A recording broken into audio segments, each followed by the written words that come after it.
Je suis né dans la mission de l'Esprit Saint, un nouveau mouvement religieux sectaire. Par chance, mes parents m'en sortirent vers l'âge de 5 ans. Toutefois, quelques années plus tard, ils m'introduisirent à la scientologie, une autre secte que j'ai fréquentée pendant plusieurs années avant de la quitter définitivement vers la mi-trentaine. Par la suite, j'ai poursuivi ma quête de sens au travers d'autres mouvements pour terminer mon parcours chaotique chez les évangéliques dans un piteux état. Mon nom est Michel Laflèche-Francoeur. Je suis l'auteur du livre « Les religions de mon père », de la mission de l'Esprit Saint à la scientologie. Dans cet épisode, je m'entretiens avec Jean-Sébastien Bourret et Michel Bellé, des Sceptiques du Québec.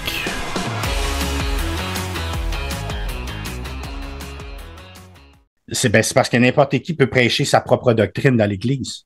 Oui, mais... Tu peux arriver puis dire que Jésus sortait avec Marie-Madeleine puis qu'ils ont essayé d'avoir des enfants puis ça n'a pas marché parce que Jésus est impuissant. Fait que là, à la place, Dieu l'a rappelé au ciel puis il a renvoyé quelqu'un d'autre 300 ans après. Je peux prendre la Bible là puis y faire dire n'importe quoi, là. La mission de l'Esprit Saint, là, j'en parle dans le livre un peu, là, comment est-ce qu'ils distorsionnent la Bible. Oui. Puis les témoins de Jéhovah, ils ont même imprimé leur propre Bible. Ils ont distorsionné la Bible, puis ils l'ont imprimé avec des choses différentes dedans. Mais là, même... Ils disent que la Bible catholique, c'est la Bible catholique qui est fausse, qui est pas vraie. Tu sais. Mais même sans utiliser un livre religieux ou la Bible ou quoi que ce soit, pour prendre l'exemple le plus connu qui est laïque, sous l'Allemagne nazie, il avait réussi par toutes sortes de techniques de manipulation à convaincre quand même une partie de la population. C'est sûr qu'il y en a qui embarquaient parce que il n'y avait pas le choix, là. À un moment donné, quand tout le monde marche d'un pas, ça devient difficile de résister. Mais sous l'Allemagne nazie, il n'utilisait pas un livre religieux, mais il avait réussi à endoctriner une grosse partie de la population, probablement au moins 30 ou 40% des gens qui croyaient à ce qui était dit par Hitler. Il y avait un livre pareil.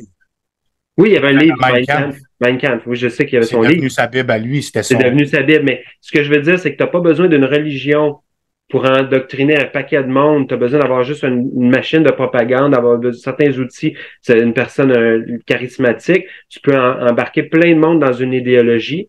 Puis là où je veux en venir, c'est que le fait qu'il y a beaucoup de monde qui croit à quelque chose, ça veut pas dire que c'est sain, ça veut pas dire que c'est vrai. On peut pas se fier à ça.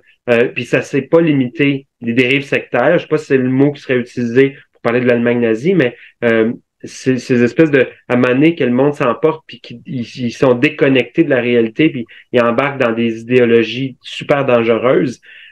C'est pas limité aux religions. Ça peut être n'importe quelle idéologie extrémiste, malsaine, dangereuse.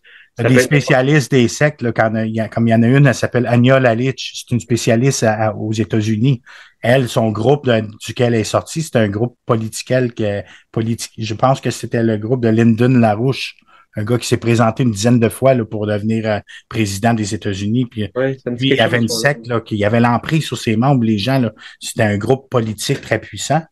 Puis tu vois, elle est spécialiste des sectes, puis elle vient d'un mouvement politique comme celui de Lyndon LaRouche. On a juste à penser aussi au communisme. Comment est-ce que le communisme est une idéologie qui a emporté toute une jeunesse, puis que ça a fait des révolutions dans certains pays. Et ben moi, gars, je vais te pousser ça loin un peu en parlant de communisme, là.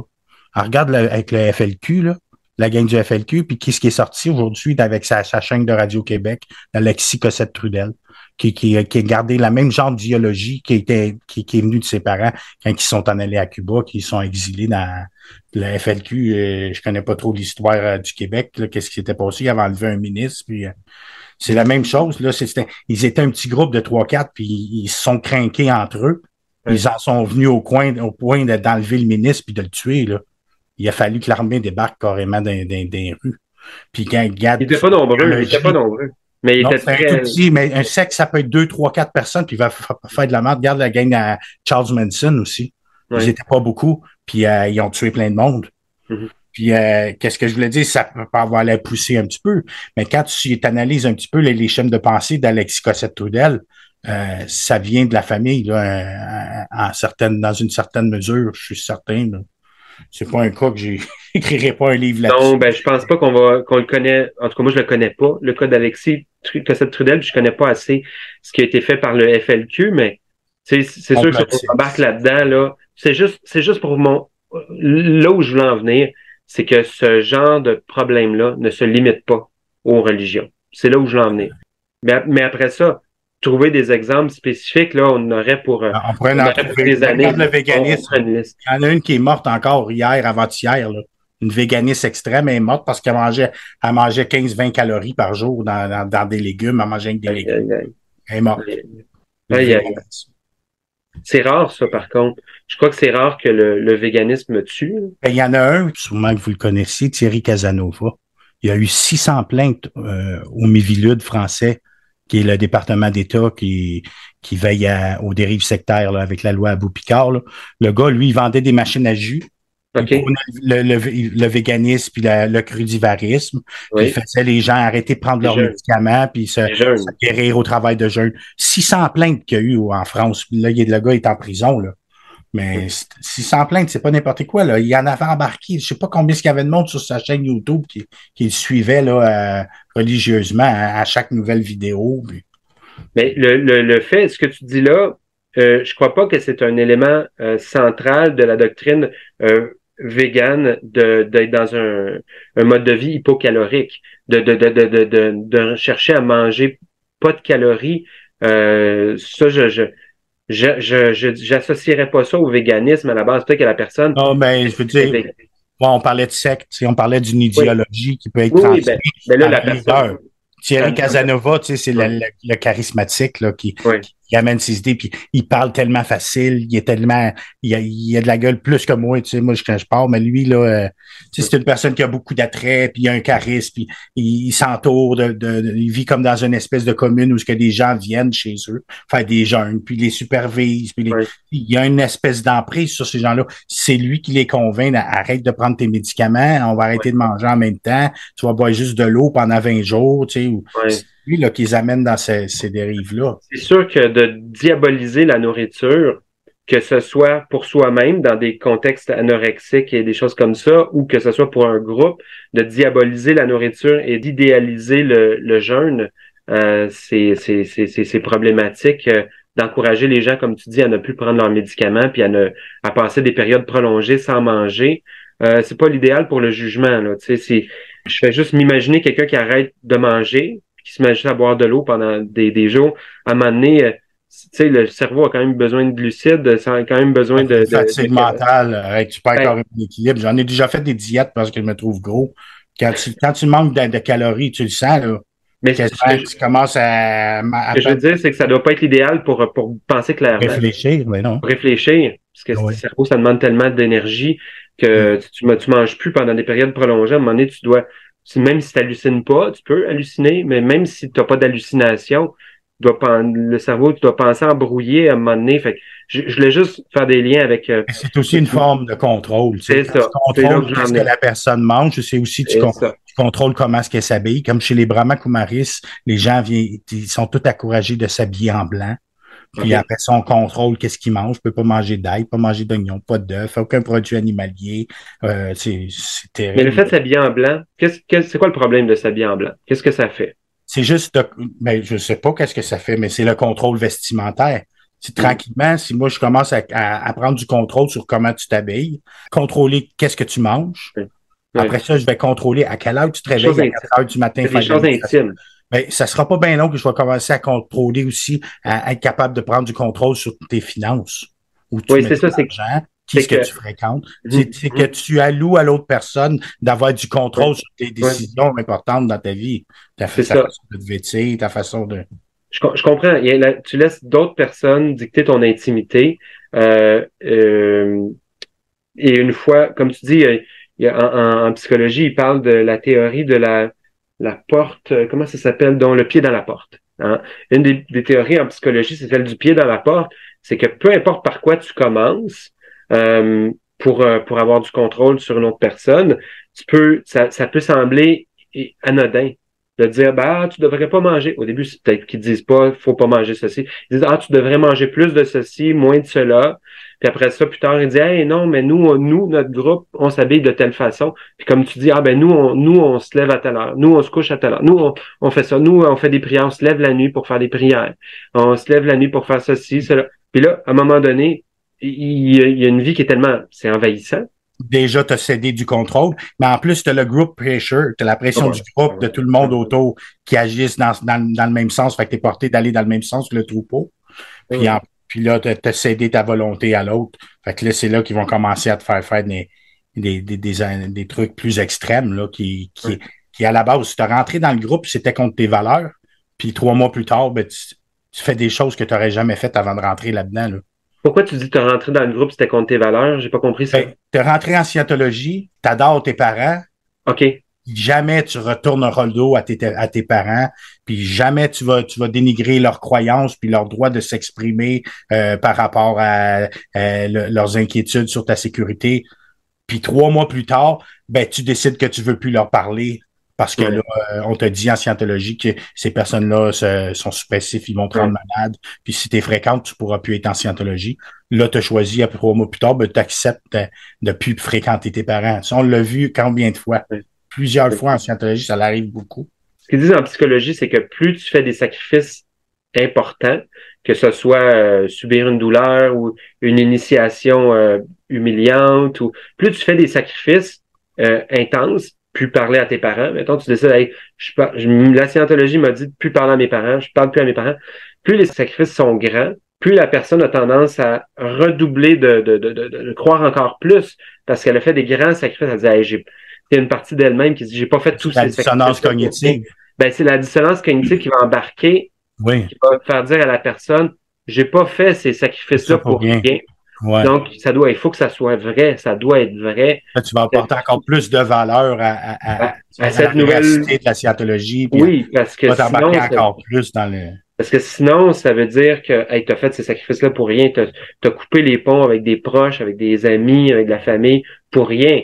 Une autre raison qui c'est super difficile de sortir de la scientologie, là, quand tu as donné 3, 4, 500 000 là-dedans, la personne se dit. Léa Rimini, une fois, en une journée, elle a donné 1 million à la scientologie. Une journée, à cause de la pression.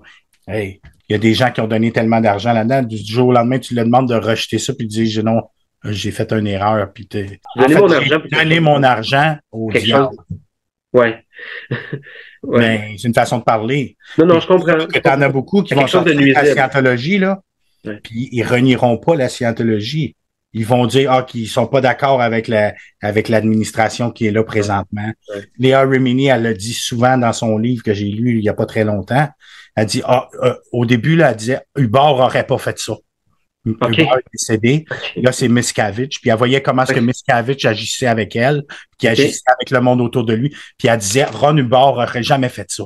Oui, David. Ça, c'est pas la scientologie que j'ai connue. C'est pas la scientologie dans laquelle je me suis embarqué. Fait que là, ça a été sa première étape pour s'éloigner de la scientologie. Au début, elle a dit l'organisation était pervertie. Ça a été détourné. Ça a été détourné par... Tranquillement, en se réintégrant dans la société, elle commence un peu à changer ses valeurs. Là, elle est étudiante en droit. Elle commence à voir que les gens ont des droits. Là. Moi, là, ce qui m'est arrivé, moi, à 45 ans seulement, je voyais à la TV, là, Gilbert Rozon qui se faisait poursuivre, puis Éric Salvaille parce qu'il pognait les fesses des gars dans les douches. Puis là, je voyais comment est-ce que ça l'avait affecté la personne au point qu'elle poursuivait Éric Salvaille. Puis l'autre le comique là, que j'ai dit, Gilbert Rozon aussi, je pense même pas qu'il y avait eu de pénétration dans l'acte avec la fille ou quelque chose. Il y avait un semi-consentement, je sais pas. Je veux pas m'avancer trop là-dessus. Mais moi, là, c'est juste à 45 ans que j'ai réalisé que j'avais été victime d'une agression sexuelle, que j'étais pas responsable. Toute ma vie, j'ai pensé que j'étais attiré ça, que j'en étais, puis j'ai essayé de tasser ça. Puis c'est à force de voir ça, puis c'est dans le MeToo aussi, en 2016. Là. Mais ma croyance, ça a été tellement ancrée profondément là, que ça m'a pris 30. Puis il y a eu un jugement de la Cour, je pense, de la Cour suprême, il faudrait vérifier, mais qui vient d'avoir lieu au Québec, c'est 2 journalistes qui ont œuvré, qui ont fait une enquête MeToo. Et les 2 journalistes parlaient aujourd'hui à Midi Info de Radio-Canada pour expliquer que le jugement a été en leur faveur. Elles étaient accusées de diffamation par rapport à j'ai oublié son nom, là, mais un artiste connu du milieu de la danse. Et lui, il dirigeait des danseurs. Eux ont fait une enquête sur lui. Et ils ont dit le nom de la personne, c'est juste j'ai pas retenu. Et là, la Cour a donné raison aux journalistes en disant quand vous le faites de telle manière, avec les méthodes que vous avez utilisées, que c'était sérieux, que c'était crédible, que vous avez fait ça comme il faut, c'est correct. Vous pouvez pas être poursuivi en diffamation. Vous avez fait vos choses, vous avez dit la vérité, vous avez des preuves solides, des témoignages solides. Vous faites pas de la diffamation. Vous faites de l'information. Et là, les journalistes étaient super contents. Le jugement est sorti récemment. Ils étaient super contents parce qu'ils disaient ça montre que si on le fait comme ça c'est correct, ça passe. Puis il y avait la crainte que écoute, on fait un reportage super solide, c'est béton, on vérifie nos sources, on triple vérifie, tu sais, on s'assure qu'il n'y ait pas de contamination entre les différentes personnes qui nous ont parlé, que eux se soient pas parlé entre eux, c'est que les choses soient, qu'il y ait des sources séparées. Ils ont tout fait ça comme il faut, puis ils se sont dit, hey, s'il faut que le jugement nous dise qu'on n'avait pas le droit de faire ça, puis qu'on faisait de la diffamation, je ne sais plus comment qu'on va faire du journalisme. C'est juste une parenthèse pour dire que ça a sorti là, récemment, là, cette semaine. C'est un peu comme l'écoute électronique. Tu sais, si tu n'as pas de mandat, tu peux pas en faire. Il y a combien de gens qui s'en sont sortis avec les avocats qui défendent en tout cas, les personnes qui devraient être derrière les barreaux. Puis, c'était il y a 2 jours. Ouais, mais on va y revenir dans un instant, mais je veux juste finir mon... Je sais pas pourquoi tu me disais ça. Ça avait-tu rapport au fait que je parlais de Gilbert Rozon? Puis de... Ben oui. Je ne voulais pas trop m'avancer là, parce que je ne sais pas ce qui est arrivé à Gilbert Rozon qui a fait. Des fois, c'était juste des attouchements, tu sais. Puis c'était pour que la personne... C'est parce que ça m'a fait remonter à moi comme quoi. J'ai dit, Chris, moi, je me suis fait grimper dessus par un bonhomme. Oui. J'ai extériorisé de mon corps. Ben, tu sais, j'étais dépersonnalisé tellement que j'ai figé par la peur. Puis j'ai été agressé puis brisé à ce moment-là. Puis j'ai dit, cette personne-là, elle s'est fait pogner une fesse, puis ça passe pas. Moi, comment ça qu'il faudrait que j'accepte qu'est-ce qui m'est arrivé? Tranquillement, ça a monté dans ma conscience.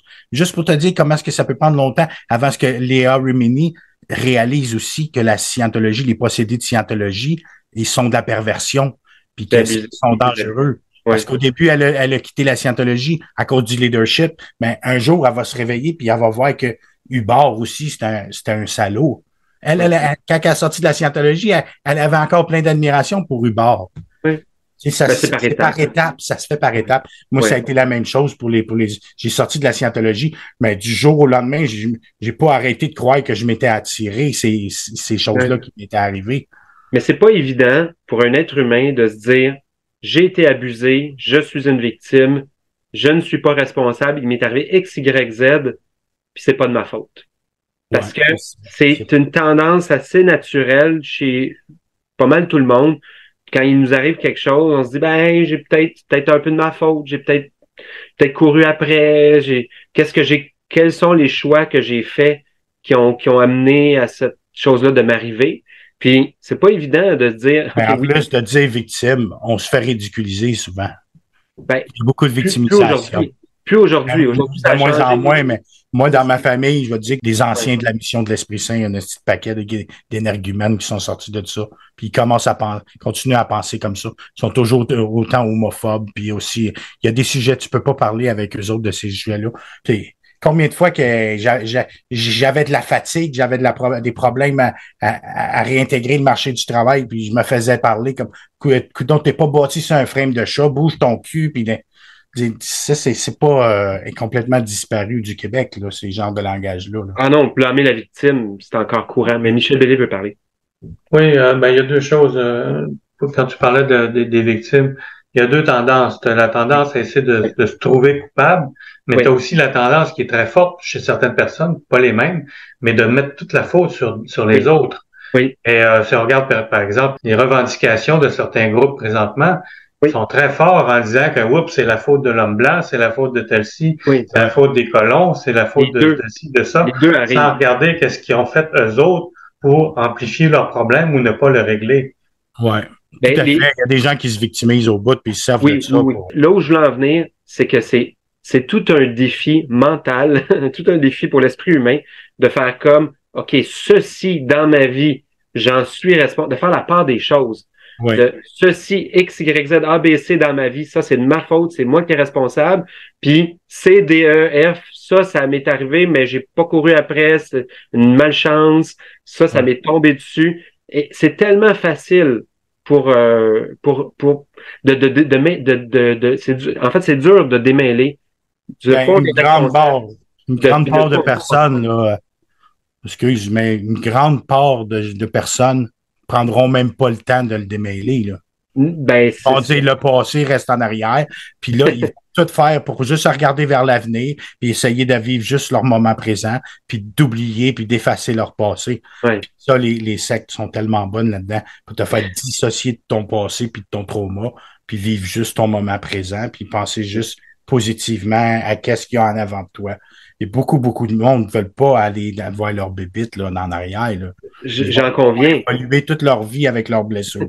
J'en conviens, mais il y a beaucoup de contrôle. Tu peux gagner beaucoup de contrôle sur ta vie, si je crois, là. Moi, c'est une de mes croyances. Si tu arrives à distinguer qu'est-ce qui est de ta faute, qu'est-ce qui l'est pas, de quoi tu es responsable, de quoi tu n'es pas responsable. Puis quelqu'un qui réussirait vraiment à démêler tout ça, je pense que je le fais dans une certaine mesure, mais là, on n'est pas là pour parler de moi. De réussir à démêler, OK, bon, c'est quoi est ma responsabilité? Jusqu'où elle va ma responsabilité? Qu'est-ce qui est de ma faute et qu'est-ce qui est pas de ma faute? Ben, de réussir à démêler ça, je pense que, ben, premièrement, ça permet de pas se sentir continuellement coupable. Puis, ni coupable pour ceux qui auraient tendance à trop faire de l'attribution. En psychologie, ils vont dire attribution interne. Donc, sentir coupable si on fait trop d'attribution interne de trucs malheureux qui nous sont arrivés, mais pas être continuellement dans la colère, puis dans le pointage de doigts de ceux qui seraient dans le ressentiment, puis de la frustration de ceux qui seraient continuellement dans l'attribution externe, puis qui seraient continuellement en train de voir des problèmes partout, des endroits où il y en a peut-être pas, d'une part, ou de pointer du doigt, de chercher à responsabiliser quelqu'un d'autre, à culpabiliser quelqu'un d'autre pour quelque chose qui peut-être m'appartient. OK, j'ai pas l'emploi, j'ai pas la carrière de mes rêves. Est-ce que c'est nécessairement de la faute des autres? Est-ce que j'ai pas une part de responsabilité? Si j'ai pas la carrière dont je rêvais, ben peut-être j'ai fait des mauvais choix, peut-être j'ai été paresseux ou j'ai pris des mauvais détours. Donc, tu sais, ça m'appartient, ma carrière. Bon, donc tout à fait. C'est ça que moi, c'est pour ça que je te dis que moi, par rapport à mon parcours dans les sectes, moi, j'ai ma part de responsabilité parce que j'ai une recherche, tu sais. Oui. Ma recherche, puis parfois ma recherche est stimulée par le fait que j'ai pas envie de me sentir, j'ai pas envie de faire du nettoyage en dedans de moi, j'ai pas envie d'aller regarder en arrière, puis j'ai juste envie de décoller puis de me ramasser dans une doctrine là qui va teinter la vie d'une certaine façon que ça va être plus facile à vivre pour moi.